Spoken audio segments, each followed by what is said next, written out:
Good morning and welcome to the first quarterly web meeting of the Great Lakes St. Lawrence Legislative Caucus in 2020. I'm Lisa Hanairo with the Council of State Governments. I direct the caucus and I'm filling in today for the chair, Senator Ed Charbonneau, who was unable to be here with us today. Joining me from CSG are Jenny Chidlow and John Davis.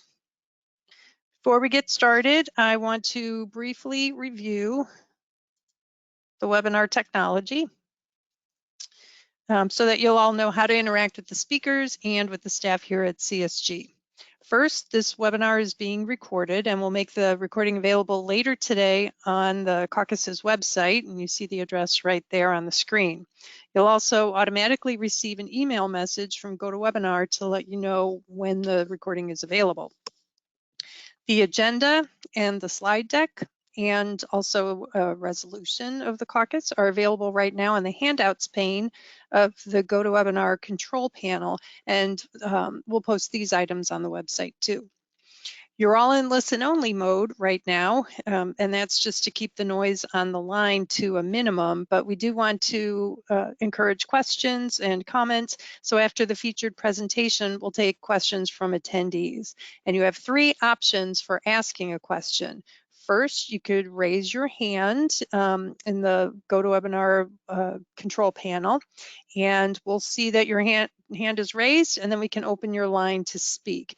This will only work if you've entered your 2-digit or 3-digit audio PIN. So if we notice that somebody doesn't have that entered, we're going to go ahead and send you a reminder to do that.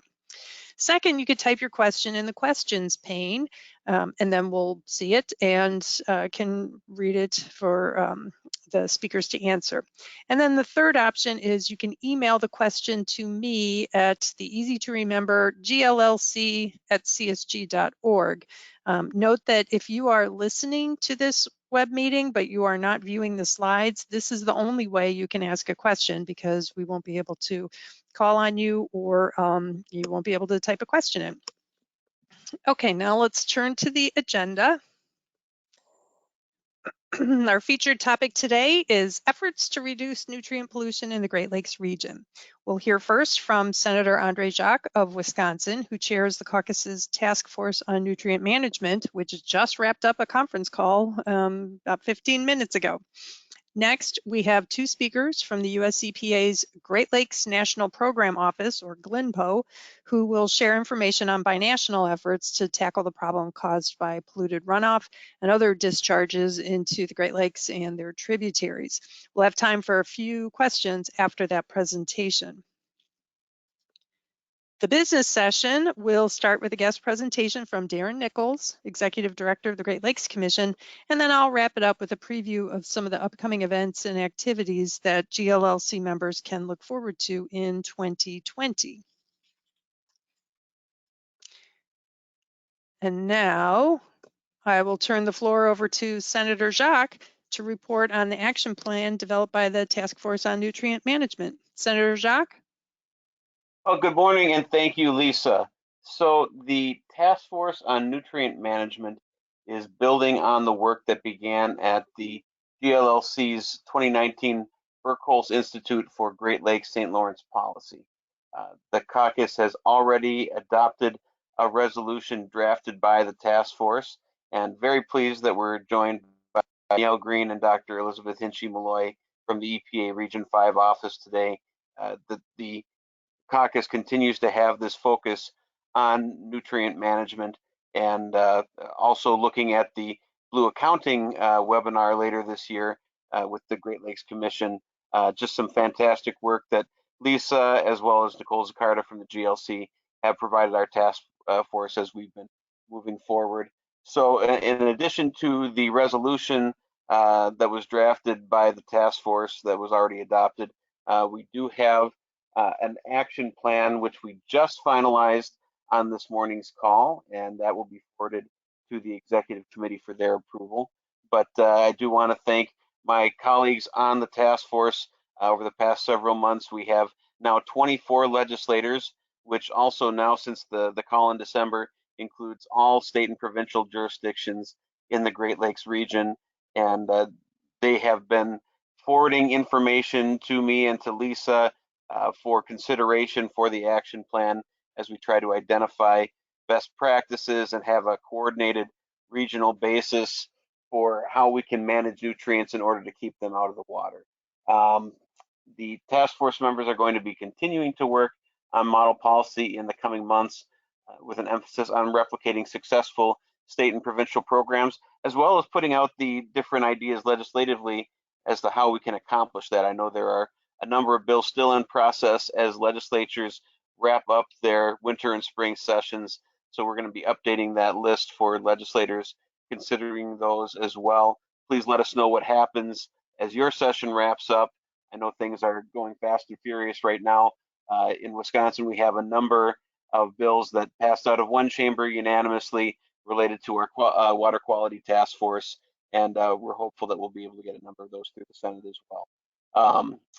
To briefly review the priorities in the action plan, we're looking to enact evidence-based, stakeholder-informed policies that have a high potential to produce measurable improvements in water quality.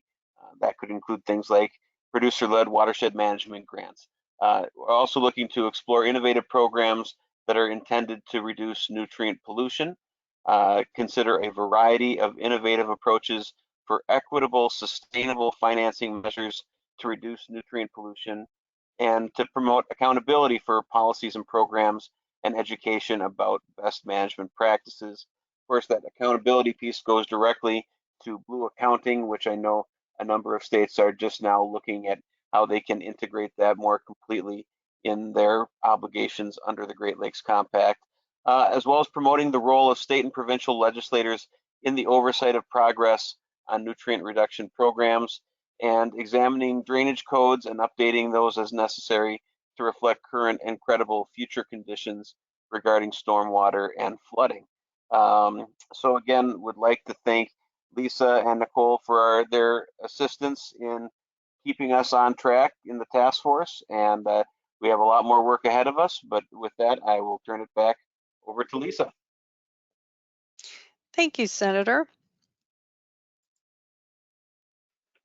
Okay, as I mentioned earlier, both of our featured speakers are with the Great Lakes National Program Office, or GLNPO, within the U.S. Environmental Protection Agency. Danielle Green serves as the lead for urban runoff issues and green infrastructure projects. She received her BS in Environmental Communications from University of Illinois and her JD from Lewis and Clark Law School in Portland, Oregon. Dr. Elizabeth Hinchy Malloy, or Beth, helps GLNPO implement the Great Lakes Water Quality Agreement's commitments under the Lake-Wide Management Annex and the Science Annex. She's also the U.S. co-chair of the Lake Erie Partnership Work Group established under the agreement.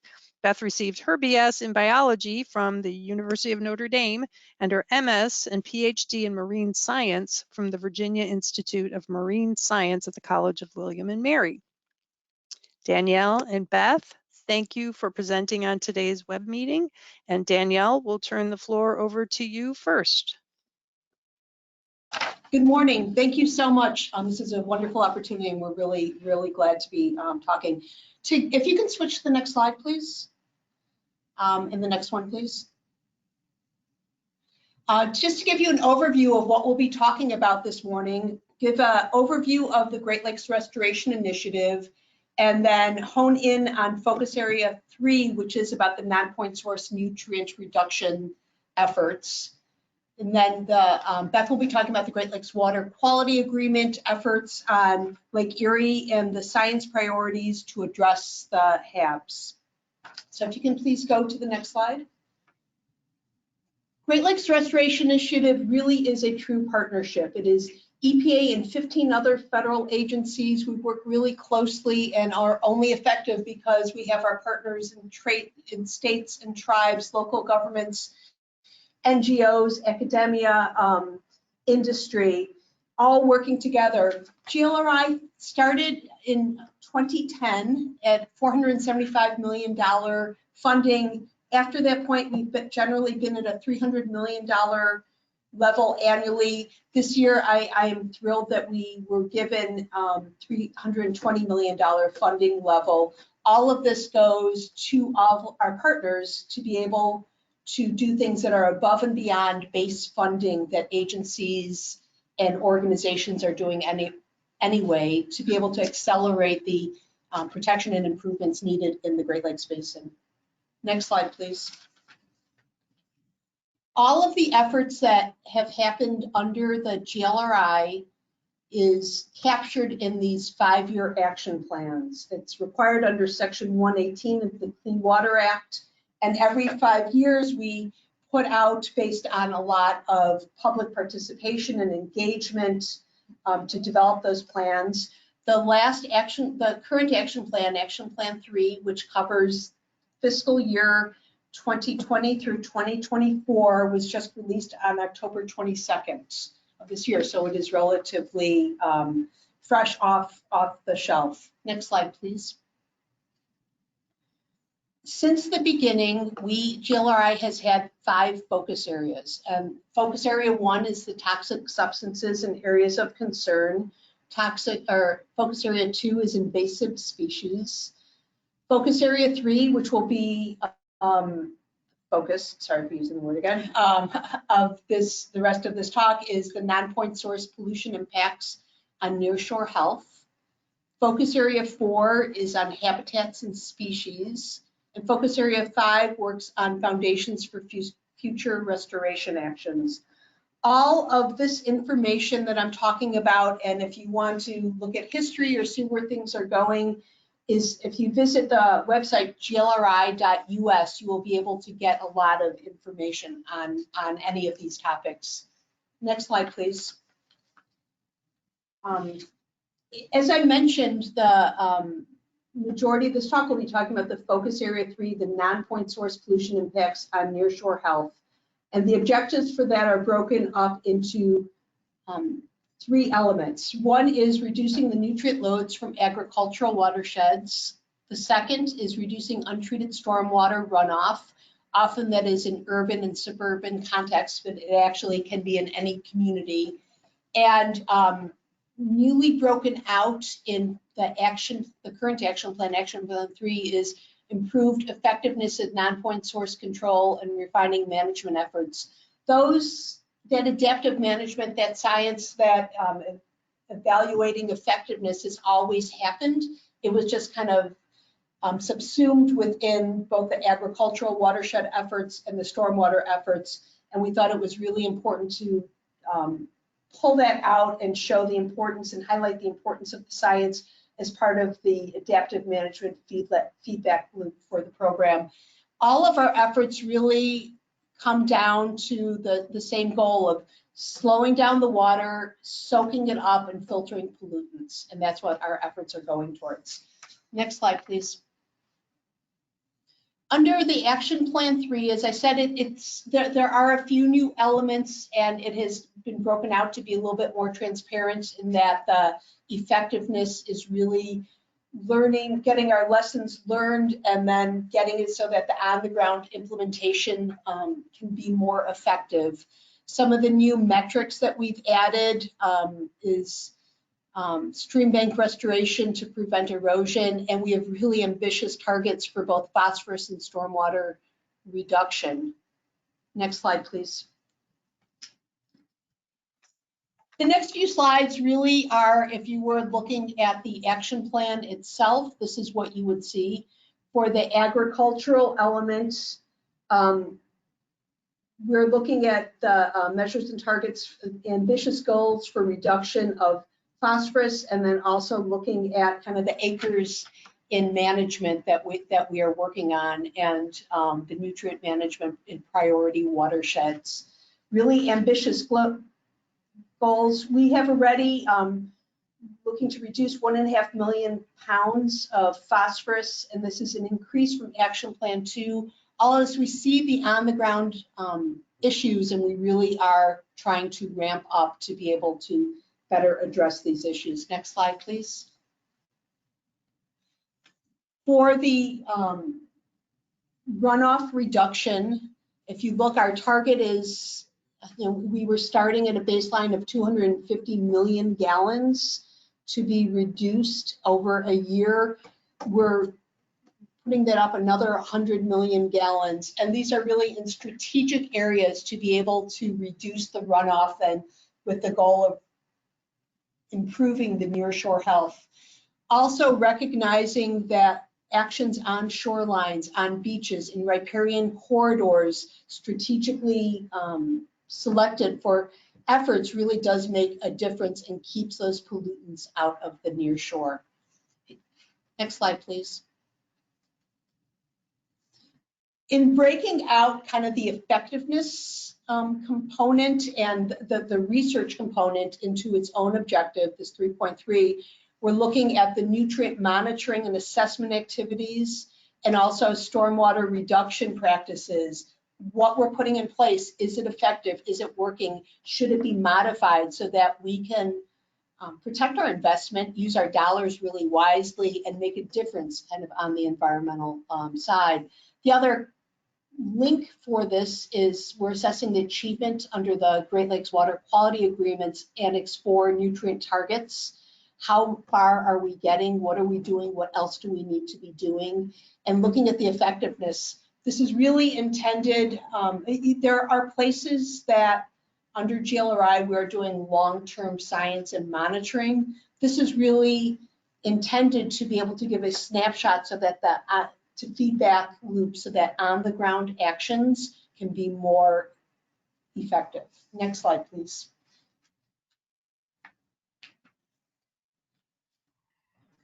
The biggest challenge in a continued effort is to reduce the non-point source phosphorus runoff that contributes to the harmful algal blooms in priority watersheds in Lake Erie, Saginaw Bay, Green Bay, and in the Genesee watershed. And as noted on this slide, about $35 million of GLRI funds are spent annually on HABs prevention and research, and about half of this is in Lake Erie. Next slide, please.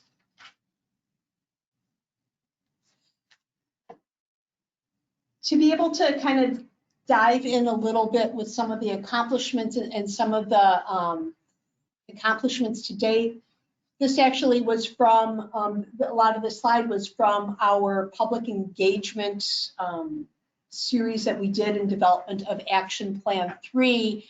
I'm happy to report that with the new information that we were reported to from every agency, that we're actually up to more than 1.5 million pounds of phosphorus from runoff was reduced from farmlands under GLRI.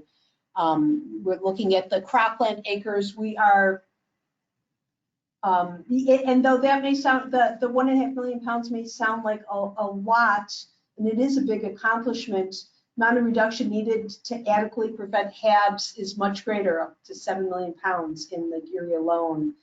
And the studies indicate that farmers are doing a great job. Overall, the HABs are not responding to long-term average annual loading trends. Most of the phosphorus that feeds the blooms each summer is delivered through a handful of storm events. And so we're looking at the BMPs like filter strips and seeing how they need to be designed differently to be more effective to reach our goals. Next slide. We're also looking at the edge of field effectiveness and monitoring there so that we know that what is going on the land and how it is affecting the waterway, and then feeding that back into what do we need to do, what are the projects we need to have on the land. And we need, next slide please, in addition to these kind of tried and true and slight modifications we know that there are big problems out there and we need some innovative approaches. Many of those ideas that we haven't thought about, grantees, people, from states to local governments to NGOs have ideas out there, and so we provide grant offerings.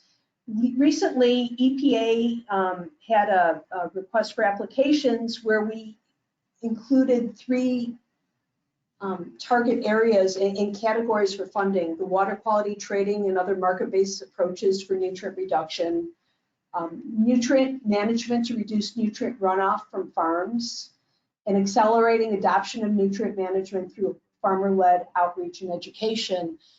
Also to call out, the Great Lakes Commission has a grant program for sediment and nutrient reduction programs focusing on phosphorus reduction. Next slide, please. I just want to highlight the market-based nutrient reduction projects under EPA's funding. These were just funded, so there are no results yet at this point. But we had $1.8 million in grants that were just announced for 5 organizations. And this is the first time EPA has requested competitive applications for these water quality trading projects under the Great Lakes Restoration Initiative. This is our attempt, and please follow through with glri.us, or there will be information. These projects truly were just funded. But as the progress continues and as we learn things, we will be posting it on glri.us and be able to report on that later. Next slide, please. And this shows just geographically the areas that those water quality, the market-based nutrient reduction projects will be working in. Next slide, please. Now passing this over to Beth. Okay, hi. So I'm going to give an overview of work underway to support the Great Lakes Water Quality Agreement, the Nutrient Annex, and that's a binational annex chaired by EPA and Environment and Climate Change Canada with strong support from the states and provinces and other Canadian and US federal agencies. So that picture right there was from last summer, I think near Toledo, definitely Western Basin. That was captured by a NOAA GLORAL scientist doing a flight in an airplane to collect data. So just, throwing that there's a reminder that, this issue is what's right now the main focus of this annex is trying to reduce this impact in Lake Erie. So next slide, please.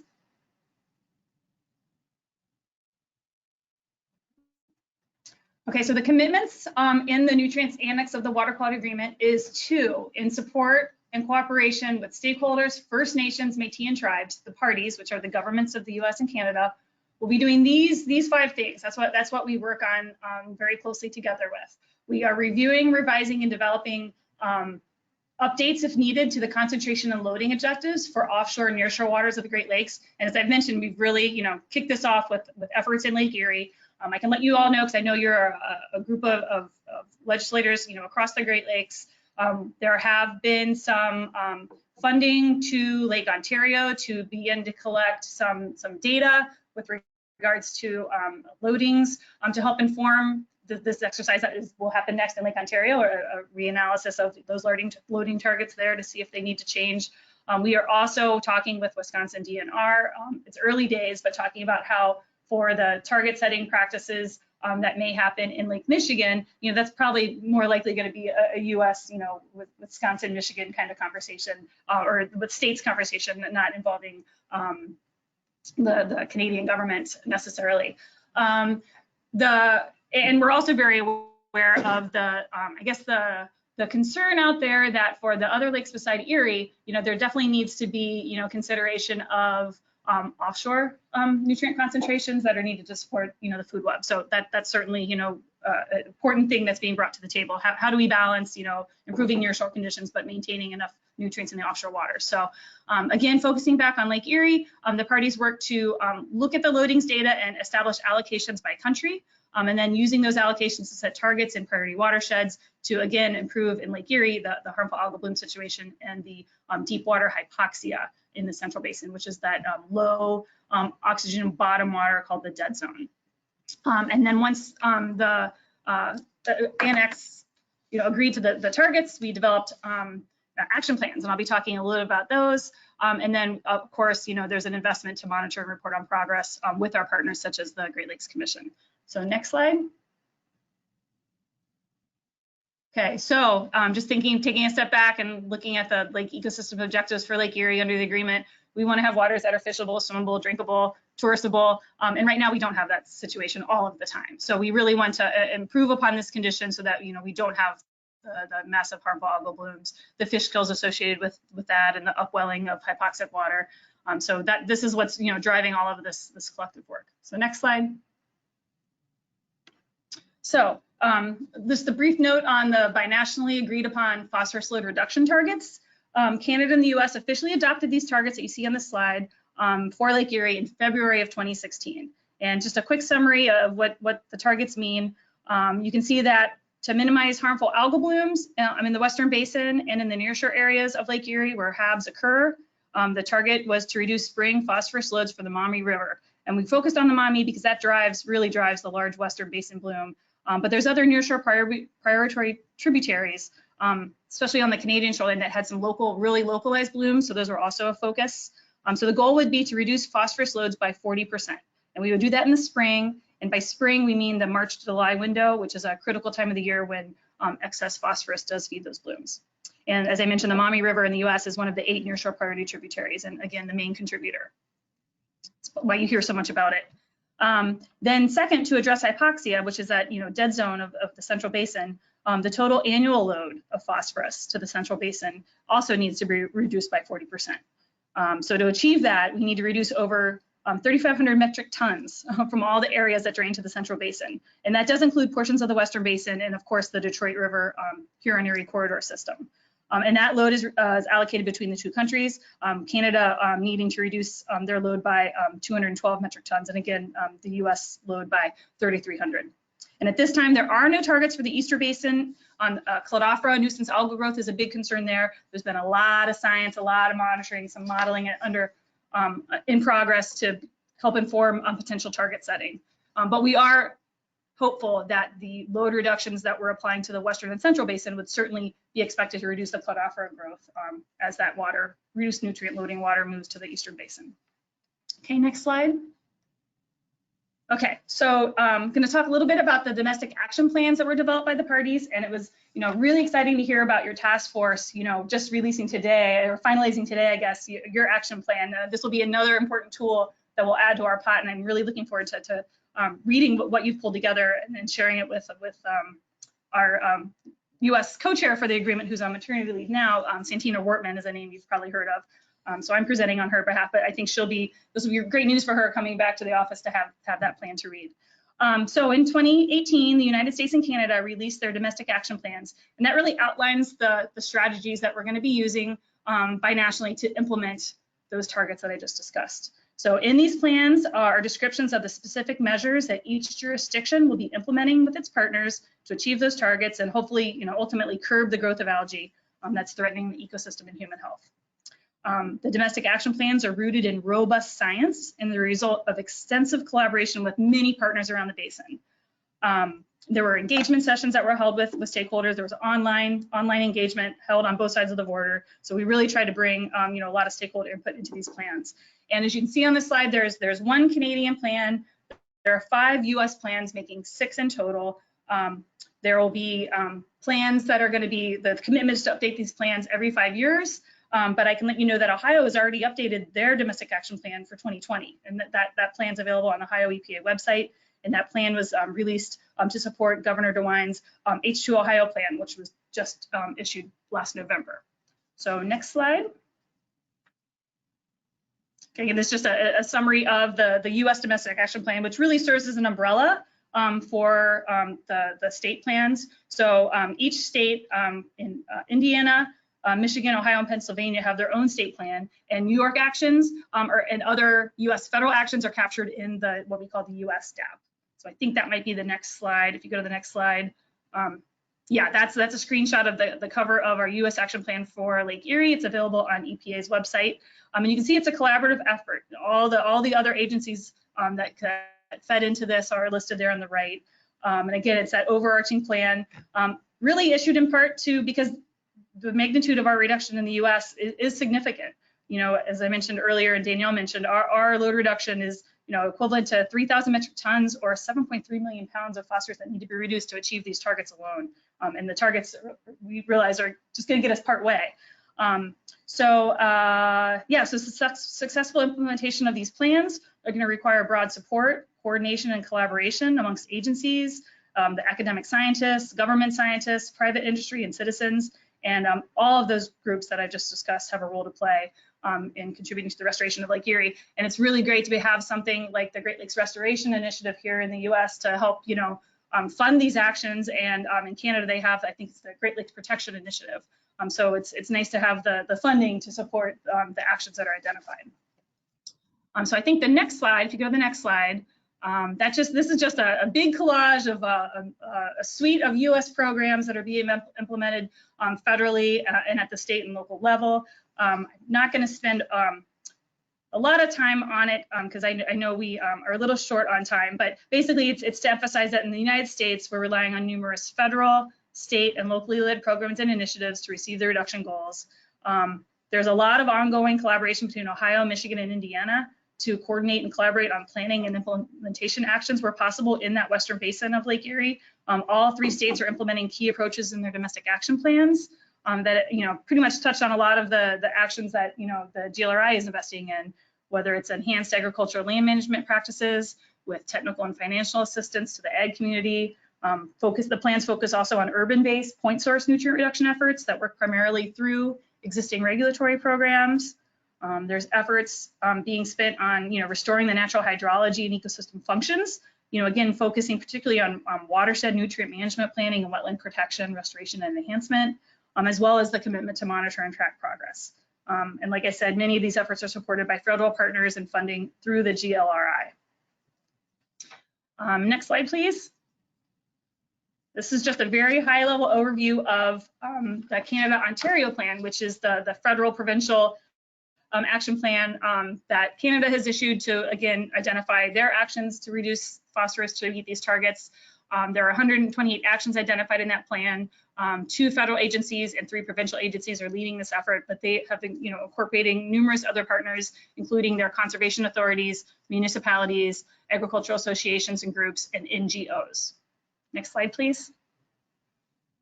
And a complementary collage of important programs underway in Canada to reduce nutrients. Again, they're taking action through many programs as we are here in the States. Again, the focus for the most part is on reducing that excess phosphorus load from non-point sources. However, there are several significant municipal infrastructure projects in the Grand River, the Thames River, and the Leamington River, or Leamington Tribs, that need to be taken as well. And they're using programs such as the Great Lakes Protection Initiative, the Canadian Agricultural Partnership, the Lake Erie Agriculture Demonstrating Sustainability Program, and again, for our Nutrient Stewardship Certifications Program. So a lot of complementary efforts that we're doing on in our watersheds, Canada is investing in as well. And you'll see, it takes a lot of partners, and that's what these slides are really reflecting, the collective roles that we all have. So next slide. Okay, now I'm going to switch just a little bit gears and going from the implementation piece to the how are we going to measure progress and track action. And we're certainly interested in, understanding how our efforts are achieving these targets, in particular, the phosphorus loading targets. And this is a slide that you can find on the Blue Accounting website. And what it shows is the total phosphorus loading to the Central Basin from the Western and Central Basin tributaries that affect that Central Basin. And what you can see that our target load there with the red line of the 6,000 metric tons of total phosphorus was not met in 2018. It's only been met in 2 of the last 10 years. But those are the 2 years it was met were also very dry years. But since the implementation of the action plans, and the release of them in recent years, it's going to take some time for these non-point source loads to come down. And likewise, we are also tracking the spring phosphorus loads and from the Maumee River, and those were also not met in 2018. So we've got some challenges ahead, but we are working hard to make these investments to hopefully start to be able to see some progress. And as I mentioned, the Blue Accounting is a really great website to go and find this information. It's all pulled together in one place. So next slide, please. Okay, another thing that we're tracking in collaboration with the National Oceanic and Atmospheric Administration is the HAB severity. They've developed a HAB severity index that is on a scale from 1 to 10.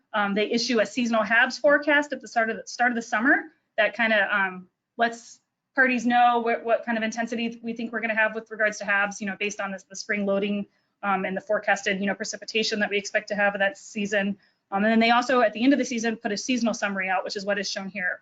So what you can see for 2019, the HAB severity index was 7.3, and that indicates a relatively severe bloom. Actually, anything over 4 is a significant bloom, but we had a relatively severe bloom in 7.3. And that severity index is based on a bloom's biomass or the amount of algae that is sustained over a set period. But it's important to note that the size of the bloom isn't necessarily an indication of how toxic it is. So you can have a big bloom that's causing a lot of aesthetic impacts, but it may not be producing the toxic toxins. And that's certainly a focus of interest that we're funding under the science piece of the agreement and the initiatives to really understand what makes a bloom, what triggers that bloom to become toxic. That's something we're still trying to determine. But the other takeaways from this slide are that you can see the largest blooms were in 2011 and 2015, where the HAB severities were 10 and 10.5, so off the chart. Okay, I think next slide is a nice recap, I think, of the science priorities that we're, kind of investing in to support tracking these targets, and they dovetail so nicely with what's being funded under the GLRI. So, definitely an interest in continue to enhance and monitor nutrients and harmful algal blooms in Western Lake Erie, Saginaw Bay, and Green Bay. As Danielle mentioned, there's a big effort to continue that edge of field monitoring to really understand what effectiveness different BMPs are having to help us better target conservation on the land. And again, we're funding some new BMPs, to treat agriculture runoff. NRCS is, exploring phosphorus optimal wetlands, phosphorus filtering and drainage practices in tile drainage systems, and implementing, really, it's a systems of practice. Not every farm, no one farm is going to have the exact same needs. So, really looking at, what kind of system does each farm need? And again, we're assessing the achievement of the Annex FAR targets and developing new and improved approaches for reducing and preventing HABs. So hopefully what we tried to give you an overview of this talk was try to give you an overview of, the policy frameworks at play under the Water Quality Agreement and the GLRI, how the parties to the agreement are developing implementation plans through their domestic action plans to make a difference, and then tracking the science so we know what we're achieving. So next slide. Okay, this is where you can go for more information. If you haven't had access to all the domestic action plans, they are all available in one place at our binational website, and the link is there. And you can track progress on projects and in-lake conditions at the Blue Accounting Erie Stat website, and the link is there. And I understand you're going to be having them featured on future webinars, so that's fantastic. They'll dive into a lot deeper all the different tools that are available on their site. And I think there might be one more slide.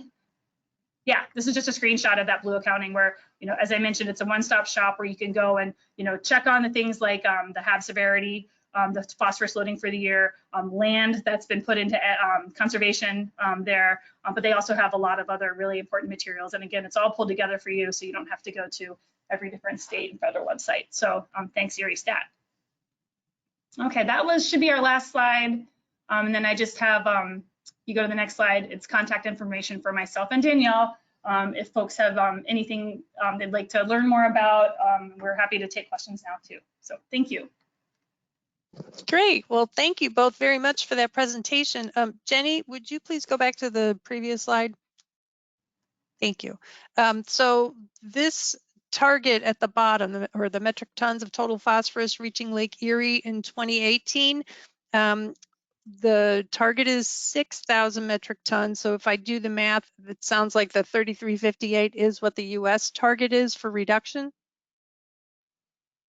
Is that correct? Yeah. Okay. That actually. Yep, because we have a question from Danielle Chesky asking, could you repeat the metric ton reduction targets as translated from the 40% target for each country? So the US is around 3,300 metric tons and Canada is 212? Yes, that's correct. Okay. Which is kind of, you mentioned that kind of makes up that difference there that we didn't see in 2018.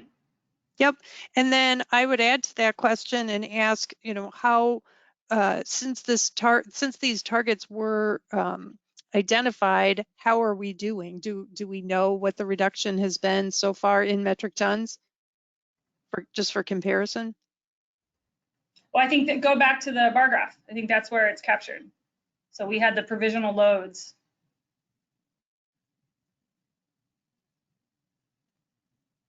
Okay. So those were monitored. So those targets were set in 2016. And we've been measuring and reporting, and you can see that the 2018 value, that those are what the non-point source loads were, and the other loads as well for that basin. So does that help? Okay. Yes. So the target is not just for non-point sources, it's for all sources. Correct. Okay. But recognizing that the biggest the Yep. biggest bar there is that 9-point source. And, we've really ratcheted down point sources, a lot. There's not as much, I would say, room for improvement maybe in some of those, likewise, the Lake Huron input, that's constant. Like, so I think the goal of these action plans was to try to ratchet down that 9-point source where there was room for improvement through, enhanced conservation. Okay. But I should mention that, I think the state of Michigan in their reporting, they've been able to achieve their Michigan load reduction targets through improvements at their wastewater treatment plant. So there have been some, big successes in the point source. But yeah, we're really focusing on all those ag lands in the Western Basin that are really, fueling that Maumee River nutrient load. Okay, and then I guess following up on what you just said, is it the case that the reason why there is a focus on the non-point source pollution impacts on nearshore health and not point sources is simply because so much has already been done on the point source side? Yeah, I think I'd like to defer to someone from a state to answer that. But yeah, that's my understanding. I don't know. And the other, the tool that we're working with is GLRI, and GLRI is not, it cannot work in the regulatory realm. And so if you look at all the programs, states and federal agencies have regulations and kind of communities that are worked with under that umbrella. We and GLRI, our focus is on the stuff that is not under kind of a regulatory mandate. And so that is where the non-point source focus is coming in. Okay, great. We also have received another question through email, which I'm about to read, but I'll just remind everyone that if you have a question, you can type it into the questions pane. You could email me at gllc@csg.org, or you could raise your hand and we will unmute your line. Okay, so this is a question from Todd Brennan for Beth.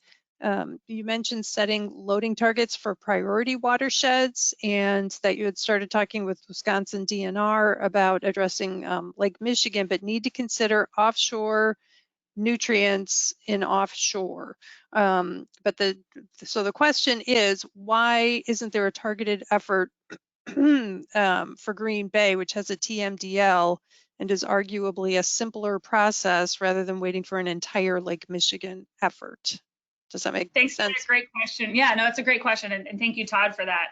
Actually, that was the impetus for the discussion. I think, and again, I'm not, at this point, I'm not trying to represent, discussions that Santina has had with the DNR folks there. But from my understanding, I think there is, some common sense practices that we all agree can be taken. Maybe it really is just like you mentioned, focusing on Green Bay and using the existing, TMDL there. I mentioned just I wanted folks to be aware of the fact that we here at EPA are aware of the concern that I've heard from some of the stakeholder groups about, let's not forget about offshore phosphorus. I mean, it could be for Lake Michigan that we don't change the targets. We don't for the open waters. There are interim targets and objectives in the agreement for concentrations and loading. I think we're already below those because of the food web changes that we've had and the primary production changes due to the invasive mussel. So, maybe that's not someplace we go. And you're right, we focus on Green Bay. So that's been kind of the extent of the discussions thus far. Again, as I mentioned, the primary emphasis has been on Erie and Ontario, but it could take a very different approach in Michigan. And I'm glad you asked that because I should have conveyed that.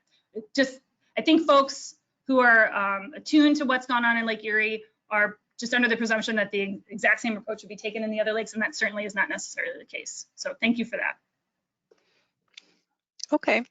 And then just one more observation, looking at this chart right here, the task force on nutrient management that Senator Jacques was talking about, the emphasis in the action plan and presumably in the model policy that will follow is really on these non-point sources. And I think it, tracks well what this chart is showing, that the point sources are already doing I'll say a reasonably good job. Maybe there's more to do, but certainly the biggest contribution is coming from the non-point sources.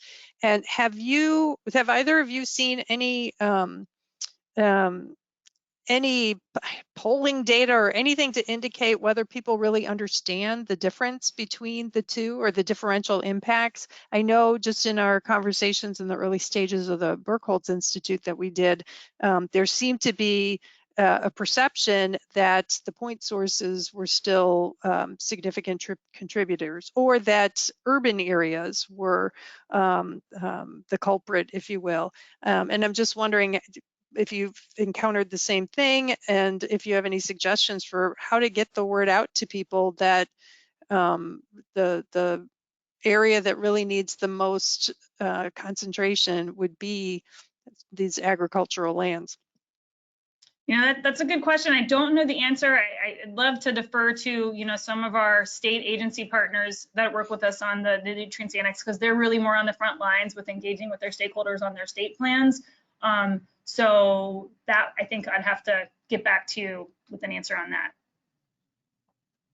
Okay, great. And I know the Alliance for the Great Lakes recently did some polling and had some webinars about that, and I can check with them to see if they had any questions specifically about this issue. So, okay, Yeah, great. I know the federal government does not do surveys. So we wouldn't have done any polling, but yeah, I'd be interested in seeing those results, because you're right, that does, inform how we communicate about this. Yep. Okay, great. Well, thank you again, both of you, for presenting this morning, and you are welcome to stay on the line for the business session, but we also recognize that you have busy days ahead of you, so if you need to drop off, we'll totally understand. But thanks again for participating, and now we'll move into the business session. Thanks, Lisa. Thank you so much. Okay.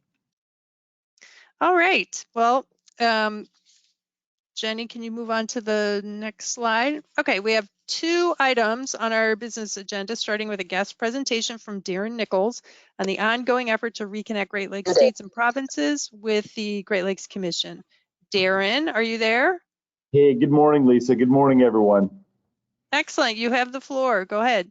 All right, thank you very much. Let's move quickly on to the next slide so you don't have to look at my cheesy grin there for any longer than you already have. All right, thanks. And we can move on to the next slide too. All right, thanks. So, Lisa, thank you very much. And thanks to the Great Lakes and St. Lawrence Legislative Caucus for pulling this together and giving us a chance to visit with you this morning. I really appreciate the outreach and the ongoing collaboration. I want to talk about 4 things this morning. Briefly recap our days on Capitol Hill, which we spent earlier this week, including a quick overview of the Commission's 2020 federal priorities. I want to talk briefly about some of the Commission's recent work, some things we're excited about, including a framework for action toward a resilient Great Lakes Basin. Also want to invite you all to participate with us in really our ongoing vision and effort to reconnect the Great Lakes Basin Compact and the Commission to our state leaders. I know that's something we've spoken with you about in the past. Just want to keep that invitation open and keep you all thinking with us about ways to use the Great Lakes Basin Compact more effectively. And then finally, we're very excited to invite you to a beta test of some upgrades to our Blue accounting framework and tools. Next slide. All right, so let's start with a recap of our days on Capitol Hill. Yesterday was Great Lakes Day on Capitol Hill. Very pleased to report we had a record turnout at the Great Lakes Day breakfast. Some of you may have been there, and if you were, you'll know that we were on the 9th floor of the Hart Senate building.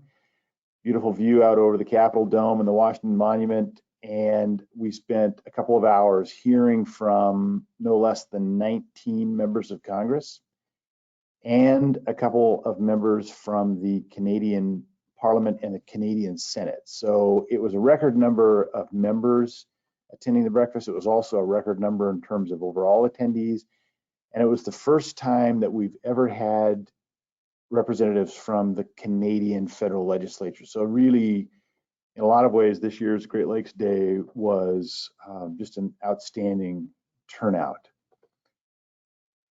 I want to spend just a minute. So we talked talked with legislators about our federal priorities. So in and around the Great Lakes Day breakfast, we also hosted a roundtable for members of Congress, their chiefs of staff and legislative directors, members of the governor's offices in Washington, D.C., and Great Lakes commissioners. We hosted a roundtable discussion on Wednesday morning that was more open-ended, really looking ahead to the future and stimulating some dialogue about the things that matter to all of us and identifying areas for the commission and our government partners to really be paying attention to. And you'll see a little bit of that is reflected in the blue box on the lower right here. You see harmful algal blooms, safe drinking water, a resilient Great Lakes basin, aquatic invasive species, and infrastructure. This list is not exhaustive, but we feel like it's important to keep our eyes on some of the big challenges that are looming in the next decade. What I wanted to say this morning to you all as our state legislative leaders, state and provincial legislative leaders, is if there are things that you want to make sure are in that box, please do let us know. I think that's it's an opportunity for us to look forward together and anticipate what might be coming at us and be ready for it. In addition, of course, to the high priorities that are already on our plates. Next slide. So you've seen these priorities before, for the most part. These are things that have been continuing either challenges or opportunities for the Great Lakes Basin over the last several years, perhaps decades in some cases, but you've seen these before. I just want to spend a minute looking at the last two on the list. Building a resilient Great Lakes Basin environment and economy. Right now in Congress, this is very much on the minds of our congressional leaders. I think in large part because of the high lake levels and the damage that's being done to shorelines, to communities, to infrastructure, really across the basin in communities binationally. There's a high level of interest and awareness of the need for some kind of measures to help either build or rebuild resilient shorelines in the face of high lake levels. We'll talk more about that in a minute. But then that gets to the last point on there, investing in a collaborative, data-driven approach to basin-wide decision-making. And I know the Great Lakes and St. Lawrence Legislative Caucus and your executive committee have made a pitch to the commission to continue to invest in blue accounting as the kind of platform and the kind of approach that can help all of us move together using trusted, reliable, and shared information that can inform consistent, effective public policy on a basin-wide scale. And we want to continue to work with you in that area. All right, let's move to the last page of the federal priorities. So you'll see on the back page an outline of the commission's work over the last 2 or 3 months. We have focused very intently on, first of all, working together and to build a notion or a concept for what it might take to build a resilient Great Lakes Basin. So you see in the blue box there, I think it really encapsulates the way that we're thinking about resilience at the Great Lakes Commission. Resilient communities, resilient waters and shorelines, resilient agriculture and food production, resilient infrastructure, resilient and sustainable economies, resilient transportation systems, resilient ecosystems. Obviously, there are a lot of facets to resilience encapsulated in that relatively short list. That's a really comprehensive kind of list of kind of definitions of resilience. And what we found is that the commission was most interested in working together on a consensus basis if we are able to get the frame right for this notion, this really big kind of elusive notion of resilience. And the conversation started last summer with the introduction of a resolution making some fairly bold statements about climate change. And as you might imagine, those statements began to divide the commission along predictable political and geographic lines in ways that were kind of thought-provoking, but not necessarily healthy from a basin-wide relationship standpoint. And I just want to thank our chair and our board for recognizing the opportunity to take a step back away from the climate change statement and ask ourselves the hard question about whether and how we might be able to reframe the problem or the question in a way that enables us to lean in together unanimously. And I'm very pleased to say that the commission got to that point in late January after a couple of months of really intensive work. We now have a library of resources. We have a fairly extensive, not exhaustive, but an extensive list of work that's happening in each of the states and provinces under this large kind of umbrella of resilience. And then we have a statement really focused on kind of our purpose to work together moving forward to address these different challenges. Next slide. And next slide. So here's that framework for action. This is what the commission has adopted.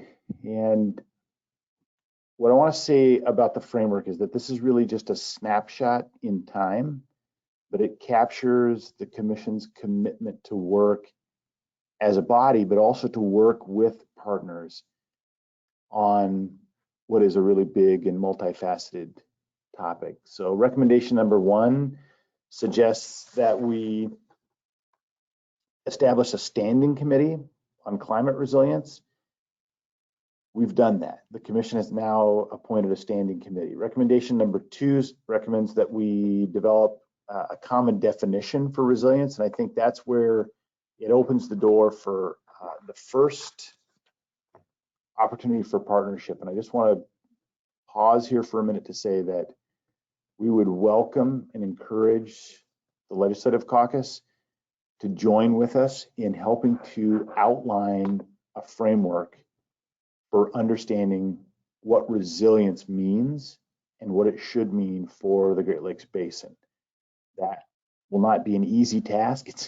It's not a one-sentence definition. It's going to be a fairly comprehensive framework, but we think that by approaching some of these issues through that broader lens, it enables all of us to understand resilience and to invest together in ways that meet all of our needs and objectives and keep us working together. So just want to keep that invitation open and keep this as a basin-wide effort going forward. I should also say that the commission really views this as a multi-year effort. This is a long-term effort. And so as we approach our work, we're committed to continuing this into the future. Next slide. All right, so probably a nice segue from that last comment about resilience, but applying that more broadly, we're also inviting others to help us understand and reconnect with the Great Lakes Basin Compact. You've heard me talk about it before. It's a 1955 document that's adopted into 8 states' statutes.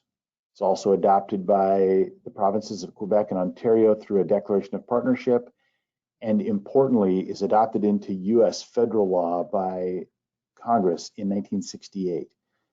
Great Lakes Basin Compact, in part, holds us accountable to a higher level of cooperation, but it also opens some doors of opportunity, and it gives us some tools and some authorities that, as states and provinces working together, we can do more together using the Great Lakes Basin Compact than we could as individual jurisdictions.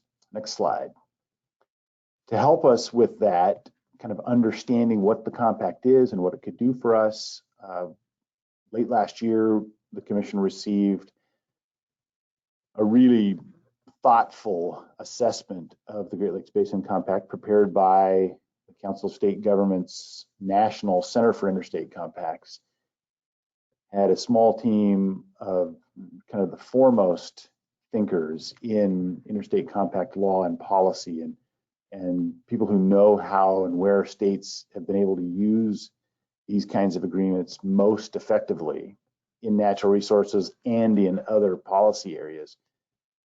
Prepared a report for us that I think most of you should have, or if you don't, please let me or Lisa know and make sure you have a copy of it. It's intended for distribution.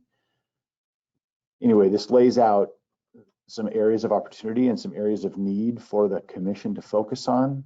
And some of this includes being more intentional about how we include state and provincial leadership in the work of the commission. And I think that opens a really important dialogue for us to have with you all going forward. This is not a short-term effort, but it's something that we're committed to understanding and working on in the long term. We very much invite you to help us all reconnect the Great Lakes Compact with state and provincial leaders.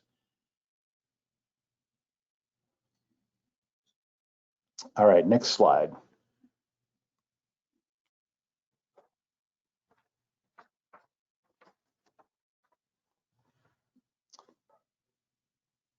All right, segueing to Blue Accounting, I want to start by saying extending a big thank you to the Burkholz Institute and to you all for letting us participate in that, giving Nicole and our team a chance to help with that. I think we came away from that very optimistic about the collaboration and the way that this relationship is unfolding. So thank you very much. We're also very excited, and I think increasingly excited about the role of data and what it can help us do in terms of being accountable public servants, what it also does in terms of helping us address together some of these really complicated challenges. And I think we heard from Danielle and Beth earlier, the complexity of something like nutrient pollution and the role that shared data and shared agreements about how we use data can help us understand and address some of the things that are facing the Great Lakes Basin. Next slide. So in that spirit, we are taking a hard look at the Blue Accounting platform, and we're beta testing the platform and the electronic tools in a way that we hope will help you all get more value, be able to approach it in ways that you want to be able to approach it, providing data that you need and in timeframes and in ways that help you all as lawmakers and decision makers be able to easily and effectively get the information you need. So we're reaching out specifically to state and provincial elected officials. So that would be you all, state and provincial agency staff. I'm not sure who all's on the line today, but certainly that includes some of our commissioners and many others.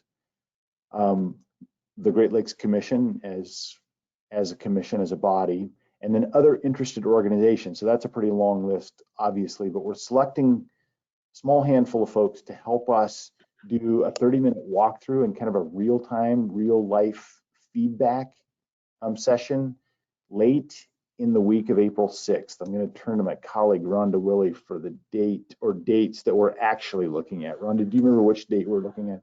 Yeah, the walkthrough will actually take place on April the 10th. It will be the last day, part of the workshop. Okay, perfect. So that's the voice of my colleague and the Commission's Chief Information and Innovation Officer, Rhonda Willey.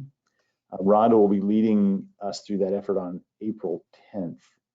So if there is a 30-minute time slot that can work, Lisa, for you or for your executive committee or for other members of the Legislative Caucus who would be available to provide real-time feedback on some of the kind of innovations and improvements to the Blue Accounting website, we would welcome and encourage your participation. Next slide. And I think we're done. Yeah, so thank you very much for this morning. Hopefully we're not too far over time, but happy to answer questions if there's time, and just want to say thanks to everyone again. Well, thank you, Darren. And yeah, I do think we'll have to continue, but I'll entertain questions through email or phone calls if anybody on the line has any for Darren. I will definitely participate in that beta testing. I would note that April 10 is Good Friday and the beginning of the Easter weekend, so it might be difficult to get some of the caucus members on, but if you'll share the information with me, I'm happy to spread the word and try to recruit a few volunteers who might be available. And then I also wanted to add that the caucus signed on to the Great Lakes priorities for the restoration, revitalization, and resilience with the Great Lakes Commission and the several other Great Lakes organizations. And kudos to Matt Doss for shepherding that whole effort. This is the second year that the caucus has signed on, and I know that Senator Charbonneau and the members of the executive committee who voted on the decision to sign on, I know they were excited about that opportunity. So thank you for involving us at the beginning. Lisa, I didn't mention that at the start, so thank you for reminding me, and thank you very much for your support. That went to dozens of congressional offices, and it is always very well received. Great, that's good to hear. Good to hear. Okay, so let's quickly look at the upcoming events that the caucus will be hosting this year. First of all, we've mentioned the web meeting on Blue Accounting a few times. I really encourage everyone to participate. The caucus featured this platform back in December of 2018, but now there's a lot more content and the format has changed. So if you can make it on April 17th at 9 a.m. Central, 10 a.m. Eastern, please do. Registration for that will open next week. Looking ahead to the next quarterly webinar on June 5th, that'll be our legislative review. We do this every year. We take a look at notable federal legislation related to the Great Lakes, and then also we hear about state and provincial legislative action. So make sure you tune into that one. September 7th is Great Lakes St. Lawrence Appreciation Day. This was a day that the caucus helped to establish in 2019 in 5 jurisdictions, and this year we hope to build on that success. I'll note that September 7th is the day of the signing of the amended Great Lakes Water Quality Agreement. That's why the caucus picked that date. And also this year, it happens to fall right on Labor Day in both the US and Canada. So chances are good that many of us on the line and the population in general will be able to celebrate in or near a Great Lake on that day. Later in September, on the 18th and 19th, we'll have the caucus's annual meeting in Detroit. I had a phone call yesterday with Senator Kurt Vanderwall from Michigan to start making the plans, and it's going to be a really good meeting. And heads up to the folks from the Great Lakes Commission, we will likely be reaching out to you for some more information on resiliency for one of the sessions. So watch for that invitation. And then the final quarterly web meeting of the year will be December 11th. And the focus for that session will be ballast water. We will probably be offering other meetings along the way. As Senator Jacques mentioned, there's perhaps interest in featuring some of the programs like the Michigan, I forget the entire name, but it's MEEP is the acronym. I saw the image of that certification in one of the Glimpo slides. So we might be featuring a web meeting with a few notable state programs and provincial programs that you all might want to hear about. In addition to these events and the work of the task forces on lead and nutrient management, the caucus has a few other activities coming up. First, it's an election year nationally in the US, but the caucus will also be electing officers and members of the executive committee on September 19th at the annual meeting. Nominations will be solicited this July. Members do not need to attend the annual meeting in order to be elected, and I am organizing a nominations committee. I already have, I think, 3 of 5 seats filled. So if you're not planning to run for office or for a position on the executive committee or as an officer and want to volunteer for that committee, please contact me. Second, after the national election in the US, the caucus is going to be reaching out to newly elected officials to educate them about GLLC priorities. And a group of members will be working with me to develop that outreach document. And I'm already accepting volunteers for the list, and I have a few, including some folks on the line. So thank you very much for that. If you'd be interested in serving on this committee, just let me know. And finally, toward the end of the year, planning will begin for the 2021 Patricia Burkholz Institute for Great Lakes St. Lawrence Policy.